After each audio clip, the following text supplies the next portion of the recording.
Daniel 12:13 and Early Adventist Interpretations by Artur Stele.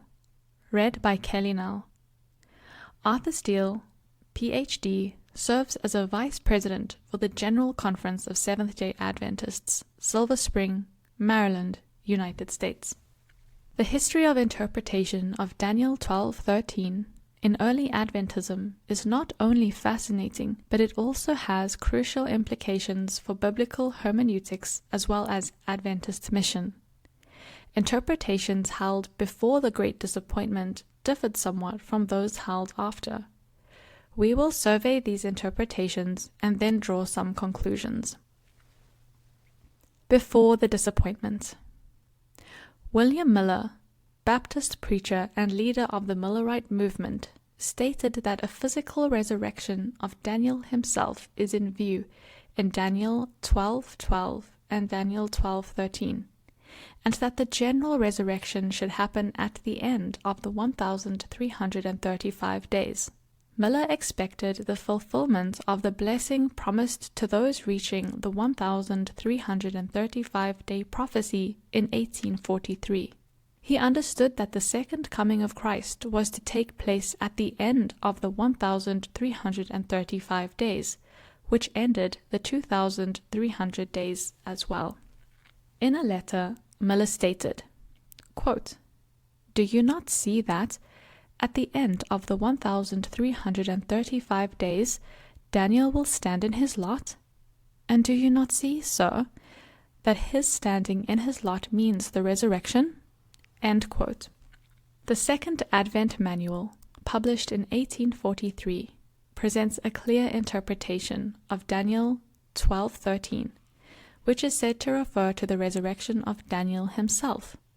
Quote, "But go thou thy way till the end be, the end of these wonders, for thou shalt rest, the condition of the righteous dead from their decease till the resurrection." Revelation 11:13. And stand in thy lot, or, more literally, stand up for, i.e., be raised from the dead, to receive thy part in the inheritance, at the end of these days. End quote. Consequently, it became apparent that the Millerites proclaimed that Daniel 12:13 refers to the physical resurrection of Daniel. After the disappointment. Having connected these two events, the fulfillment of the 1,335-day blessing pronounced in Daniel 12:12, and the resurrection of Daniel himself in Daniel 12:13. Early Adventists now had to explain this interpretation, obviously wrong, in the light of the Great Disappointment. Some continued to insist that the 1,335-day blessing had not been fulfilled in 1843, and that its fulfillment was still imminent, even suggesting new dates. James White did not connect the 1,335 days with the resurrection of Daniel, writing, quote, "The view that the 1,335 days extend to the resurrection we do not endorse." End quote. However, it does not mean that James White separated the events of Daniel 12:13 from events presented in verse 12. He also wrote, quote, "The day and hour of Christ's second coming are not revealed in the Scriptures. Neither is the year in which this glorious event is to take place pointed out. Not one of the prophetic periods reaches to the second coming of Christ.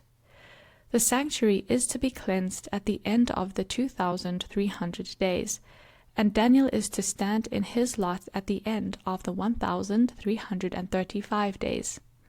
But that these events occur before the second appearing of Christ is susceptible of the clearest proof.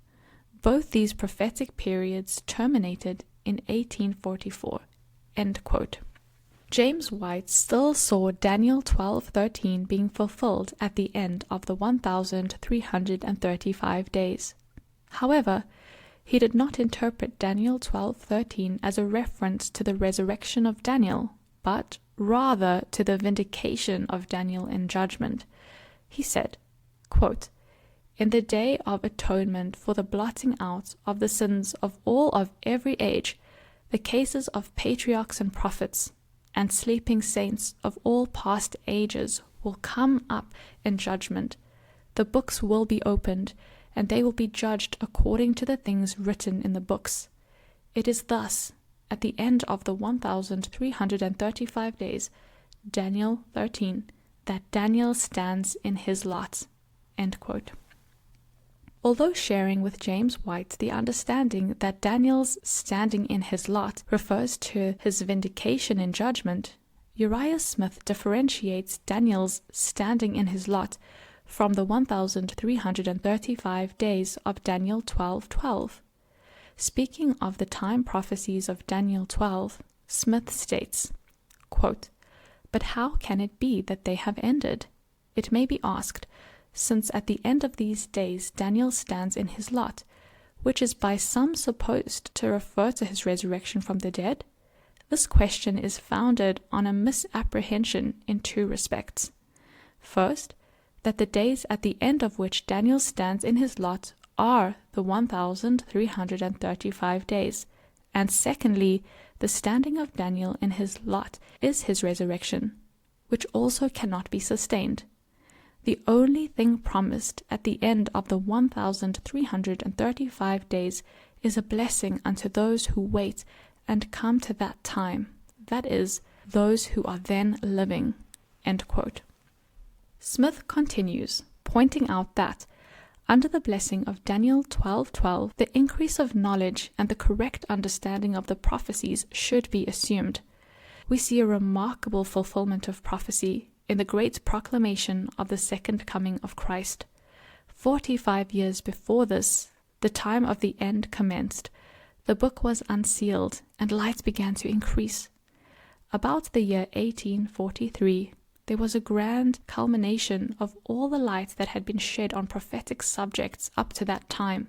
The proclamation went forth in power. Smith interprets Daniel's standing in his lot as when Daniel's name will come up in the investigative judgment, and he will be vindicated. Other writers have followed his lead in interpreting this final promise given to Daniel.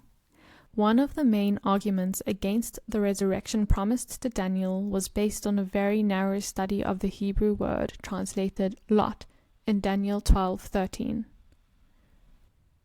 Ellen G. White's contribution. Ellen G. White did not get involved in the debate about physical resurrection of Daniel as presented in the final verse of the book. Instead, using the language of the verse, she applies it to the fact that the prophecies of Daniel have now been more clearly understood. Those who become confused in their understanding of the word, who fail to see the meaning of Antichrist, will surely place themselves on the side of Antichrist. There is no time for us to assimilate with the world. Daniel is standing in his lot and in his place.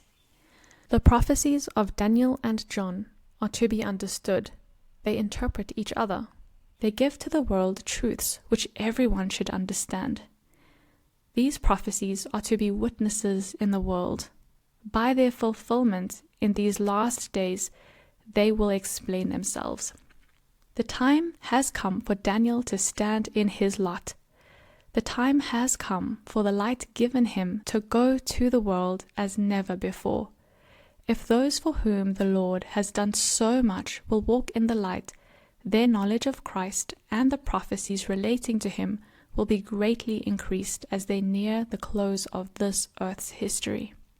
These rare statements that Ellen G. White made in reference to the wording used in Daniel 12:13 do not imply a full interpretation of the passage of Daniel 12:12 and Daniel 12:13. Instead, simply by using the language of Daniel 12:13, she applies it to the time when the understanding of Daniel and Revelation were greatly increased. Observations and applications.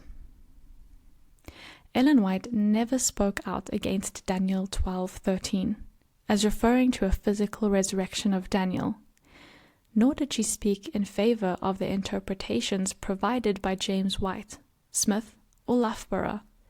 She simply applied the language of Daniel 12:13 to the fact that, in her day, the prophecies of the books of Daniel and Revelation were more clearly understood than previously. In other words, she provides an additional application to the actual fulfillment of the promise given to Daniel. The question remains, does the text itself provide any hint of a possible additional application? Although we do not find any textual justification for the dual fulfillment of the prophetic period mentioned in Daniel 12:12, nevertheless, the wording of Daniel 12:13 seems to point to a possible additional application besides the promise of resurrection given to Daniel himself. The indicator is found in the last word of the passage. For this last word, translated as days, Daniel uses two languages. He starts in Hebrew, but ends the word in Aramaic. Although these two languages have the same root for the word days, the Hebrew beginning of the word cannot be mistaken because of the definite article. In Hebrew, the definite article comes as a prefix to the word, but in Aramaic, the definite article comes as a suffix to the word. In addition, the definite articles in these two languages are unmistakably different. If Daniel had used only Hebrew, it would point back to the word days, used in referring to 1,335 days. If Daniel had only used an Aramaic word, it would just clearly and totally differentiate the word days in Daniel 12:13 from the word days used in Daniel 12:12. However, the fact that Daniel combines two languages in the final word may suggest that, although there is a clear distinction between the two passages, there is still some possible connection between them. Ellen G. White, without proficiency in ancient languages, nevertheless saw indicators that allowed her to make a noteworthy contribution in addition to the fulfillment of the promise of a physical resurrection for Daniel himself. Ellen G. White referred to the resurrection of the message of the book of Daniel. We can believe that the same Holy Spirit who guided Daniel in writing his book guided Ellen G. White in understanding it. For bibliographical and biblical references on this article and for much more content for pastors and church leaders, please visit ministrymagazine.org.